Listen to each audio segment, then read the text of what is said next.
Countdown for blast off. X minus 5, 4, 3, 2, X minus 1, fire.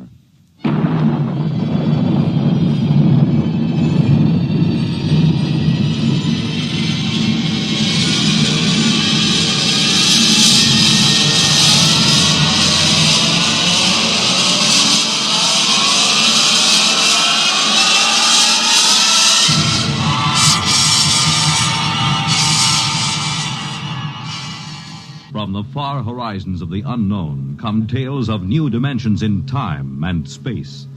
These are stories of the future, adventures in which you'll live in a million, could be years, on 1,000 maybe worlds. The National Broadcasting Company, in cooperation with Galaxy Science Fiction Magazine, presents X minus 1.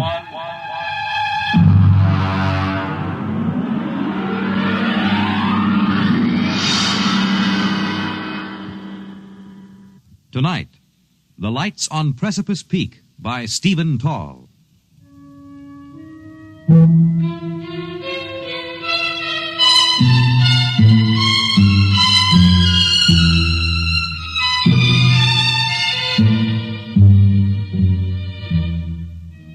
were sitting on the porch of the lodge, the three of us, Chuck Evers, Royston, and myself. Chuck was smoking one of those 5 for a quarter stinkers he affects, but he let it go out as we sat in the darkness, stared across the narrow valley below us, then up again to the mountains of Bighorn Glacier, 6 miles away and 7,000 feet up in the thin, cold air. There it is. You see? Where? Well, follow my hand. I'll line it up with a tall pine tree on the first ridge. You see? Very small, dull red. It's been up there for about 5 minutes. I didn't see anything before. You see? Moving along. Well, it seems to be the lip of Bighorn Glacier. Now, give me the binoculars. Yeah, it's a glow, all right. Small but definite glow. You want to see it, Royston? Thank you. Well, that's that. You can see it, but still you can't. The glasses didn't pick up any outline. It's still just a glow. Spooks, that's what. Spooks. Spooks? Yes, apparitions. Haunts, hobgoblins, ghosts, banshees. Well, at least these mysterious lights of Precipice Peak make no sound. Are you sure? How do you know that every coyote that you hear is really a coyote? Well, at any rate, if they make sounds, they're sounds of the country. A miserable country. Sir, you were speaking of the land I love. If you don't like it, why stay around?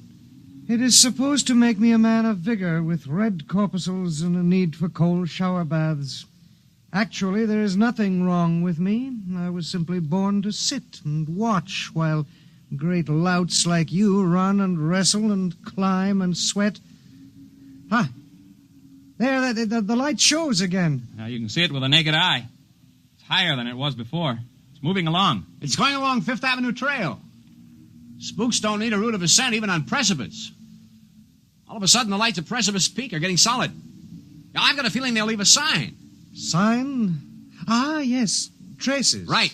Traces, tracks, spores. The only mystery about those lights is we don't know who makes them. They're getting to be a tourist attraction. Maybe that's a lead. Over the swamps of Louisiana, where I wish I now were, I have seen balls of fire that were drifting. It is swamp gas, methane, slowly oxidizing, glowing. Could this up there on the mountain be something like? Almost impossible.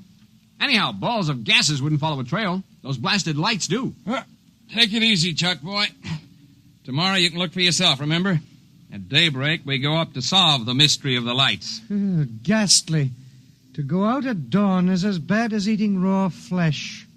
But tap on my cabin door as you go by. I will wave to you from the window.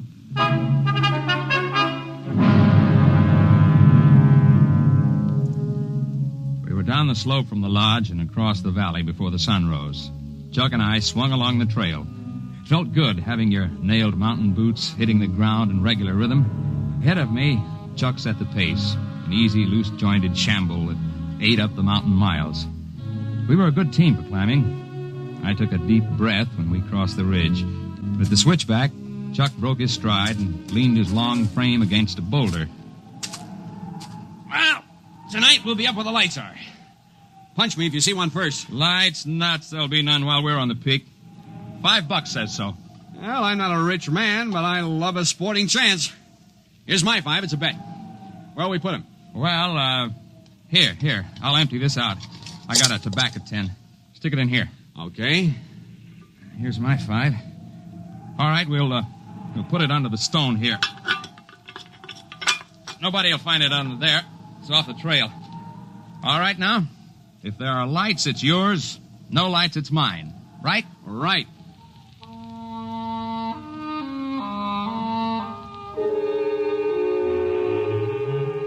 Going into the world above the trees is one of the good things of a peak climb. Hoary marmots whistled from their rocks. Conies scurried.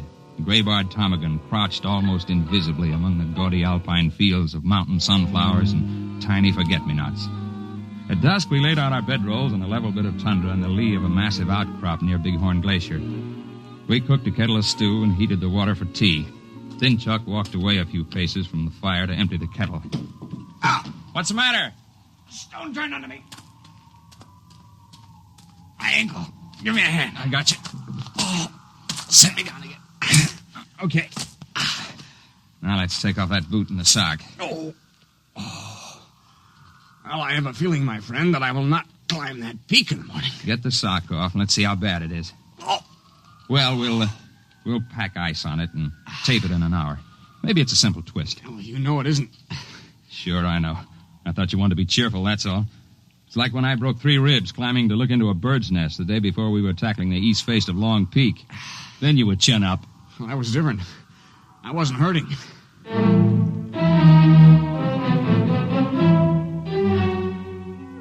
When the stars were out and the quarter moon rose from the plains, I got up from my bedroll seat by the fire.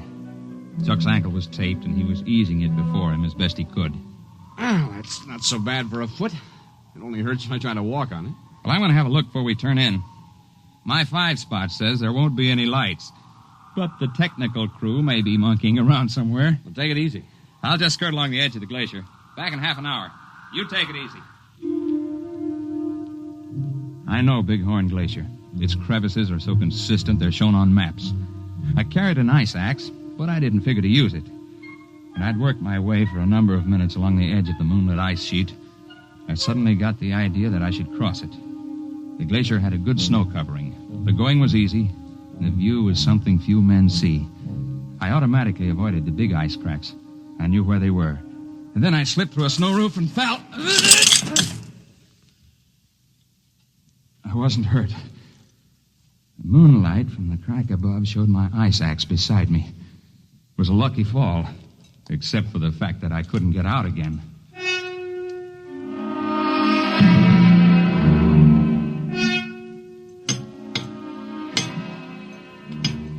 Time after time, I tried to dig hand and foot holes into the splintering ice wall. But I was freezing my fingers, making no headway. Cold was beginning to bite into me. So I settled myself on my heels quietly and tried to decide what to do.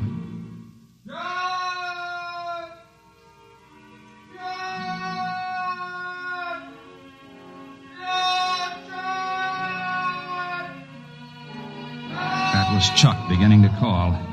I knew if I answered, he'd probably try the ice himself, so I kept quiet. And after a while, he stopped calling.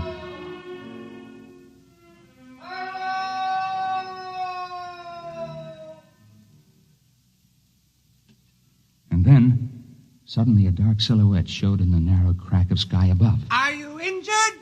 Well, I'm okay. Just drop me a rope and I can walk up the wall.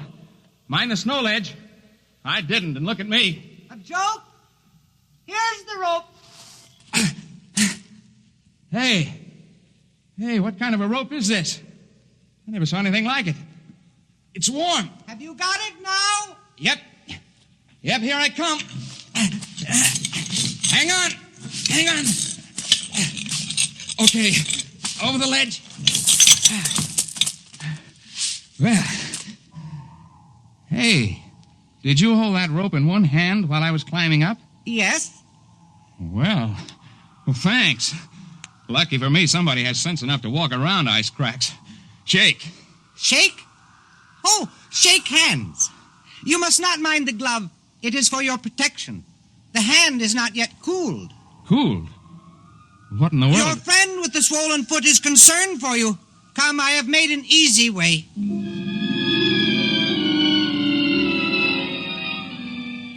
I've climbed mountains up and down the Rockies, but I confess, following this fellow, I felt like a tenderfoot. The man's odd voice and stilted phrases tantalized me, yet I knew they were not entirely strange. There was the question of his hot hand. I dropped back a couple of paces. The man was setting his booted feet into a line of holes that had not been on the glacier earlier. I could swear to that. And as we approached the edge of the glacier, I could see him clearly, for he was surrounded by a dim red glow which grew brighter with each step.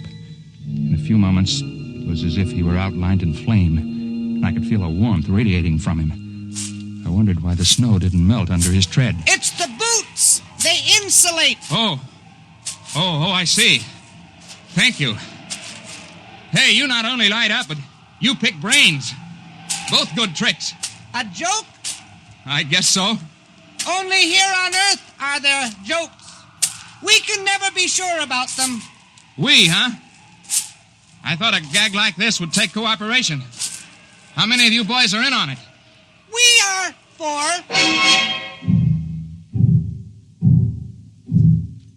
We had left the ice. We were threading along the little ledge that gave onto the boulder field. I noticed that the ruddy glow had faded completely, that the man up ahead was now simply a dark silhouette. We reached the tundra and spotted Chuck's tiny fire. He sat next to it, the tape-footed ankle eased on a pack sack before him. Well, hello. You took your time. I fell in a crevasse. And I owe you $5. Oh? Oh! You should put the more important statement first. But we can take that up later. I see we have company. Oh, yeah. This is Chuck Evers. I'm afraid I didn't catch your name. I am called Zell. Zell? Yes. Well, it's different anyway. That is because I am different. He can read your head like a crystal ball. And he lights up like a neon sign. Easy, boy. You slipped on the ice before. Sit down. Let's quit being funny. Let us all sit and I will tell you why I am Zell. I will do it because I know when you repeat my words that you will not be believed. Now, listen. You listen. You came up to climb the peak, but also you came to see what caused the lights. If you had not had misfortune, you would have climbed the peak, but there would have been no lights. We would not have come. Hey, there's a light back up there where we were. You see? That red light on the glacier? Well, yeah. Yeah, moving across. That is Zor. We grew in the same membrane. He is erasing our trail across the ice. Yeah, very smart. We can tell tales down there, but there won't be any proof, huh? That is correct. Chuck Evers, you are wondering about the statement that we grew in the same membrane? Well, yeah. Yeah, I was thinking that... I should have said that we are twins. Holy... You're right, John. It is telepathy. You weren't out of your head. The truth is simple. We have told it before, but no one ever believes. And it has not seemed wise to support our facts. We, Zor and I, with our companions Zim and Zet, are explorers. But we do not explore mountains. Here we rest and allow ourselves to behave normally. We explore in towns and cities where people gather. It is strenuous. We cannot tolerate it for long. Then we must go into seclusion and renew ourselves. Yeah, I know what you mean.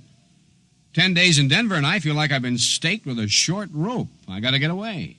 Your problems are simply a matter of preference. Ours are physiological. We cannot long maintain metabolic balance in the company of people. Thus, Zim and Zet are now back in the world you inhabit. When they must rest, then our turn comes. I will show you. This is a rock. You may call it granite. To me, it is food. So. Eat it in good health. Thank you. Among people, this would be conspicuous. You are not adapted to get oxygen from rock. We are. Well, I'll admit that's a tougher cereal than I'd want to try. But the point of the joke still escapes me. There is the matter of my body glow. I can control my body temperature, raising it and lowering it as I choose. The greatest difficulty when I am among you people is to keep myself down to human body heat. Normally it is much higher than yours. And when, due to exercise and metabolic speed-up, excess energy is accumulated, it is satisfying to us to radiate it, much as you get released by deep sighs, by long breaths, by stretching your limbs. Unfortunately, when we radiate rapidly in air, we glow. It has made us conspicuous. Yet your unawareness of us is a marvel. For creatures so well supplied with adaptation for sensation, you are indeed blind. You sound like an old professor I had once. I didn't understand him either.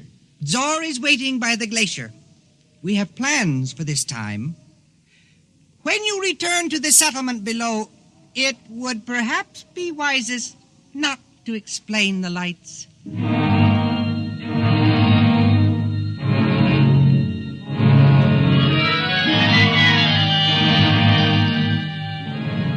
We both sat silently beside the dying fire. When we looked up toward the upper reaches of the glacier, two gleaming spots, dull cherry red, moved steadily across the ice. They were visible for brief minutes and slowly faded. To descend Precipice Peak, even if only from Bighorn Glacier, is no fit task for a cripple. Still, we knew it had to be done. So in the early morning, we set about it. Where the going allowed it, I simply backpacked Chuck. We made use of every ledge, because Chuck could rappel himself down spots he could not climb or be carried. We were both mountain men and tough, but by mid-afternoon, we knew we'd had enough. We were lucky, though. We ran into Heine Cobb, the ranger, heading down trail with 2 pack horses. We stopped only once, the big switchback. I got down from my horse, pried up a stone, took the tobacco can from under it, and gave it to Chuck without a word.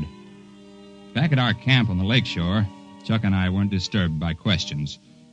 When men fail on the peaks, they tell their own stories in their own time. Chuck's ankle showed quick improvement, and in a couple of days he was hobbling about. Only young Royston came to visit us. You have not been back to the lodge. Perhaps you are afraid to show your faces. People talk your arm off up there. Not many of them have the gall to come snooping around here. You cannot offend me. I was concerned for you. I was interested, so I came. Did you see the lights? Nope, nary a light. I told you they wouldn't show up when anybody was up there. You collected $5 from me, betting on the other side of the fence. You were the man who was so sure there'd be some sign. I do not understand. You are both confusing everything, and you are both lying. There were lights on the peak when you were there, and I have a feeling you saw them. They were quite a show from here. Well, this is the place to see them from. Closer up, you lose perspective. Well, I must go. Friendship means nothing to you, so I will take my small hike back to the lodge again. Actually, I came to say that tomorrow I leave this miserable place and go home. I've endured all the health I can stand. Now, that's a different story. We're sorry to see you go, fella. My regards to the swamps. 10 to 1 when you get there, you'll wish you were back. This I very much doubt. Goodbye, John. Goodbye. Oh, there's a funny fella. Hey, what are you doing? Just feeling the stone step where he sat. I thought so. He really liked us, but this time he was careful not to shake hands. Did you notice? Yeah. In spite of himself, he'd reached his limit of control. His temperature is going up.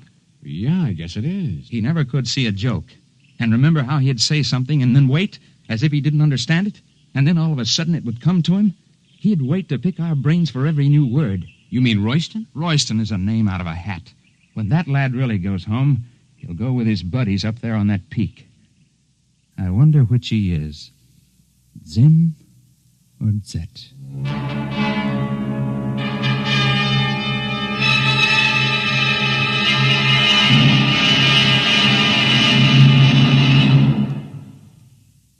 You have just heard X-1 presented by the National Broadcasting Company in cooperation with Galaxy Science Fiction Magazine, which this month features Man in the Jar, the story of Vane, who did not bottle live people indiscriminately. He had to have a sound business reason. Galaxy Magazine on your newsstand today. Tonight, X-1 has brought you The Lights on Precipice Peak, a story from the pages of Galaxy written by Stephen Tall and adapted for radio by Ernest Kenoy. Featured in the cast were Jim Bowles as John Brinkhart, Joseph Helgeson as his fellow climber Chuck Evers, Ted Osborne as Zell, and Kurt Benson as the man who called himself Royston. Your announcer, Fred Collins. X-1 was directed by Kenneth McGregor and is an NBC Radio Network production.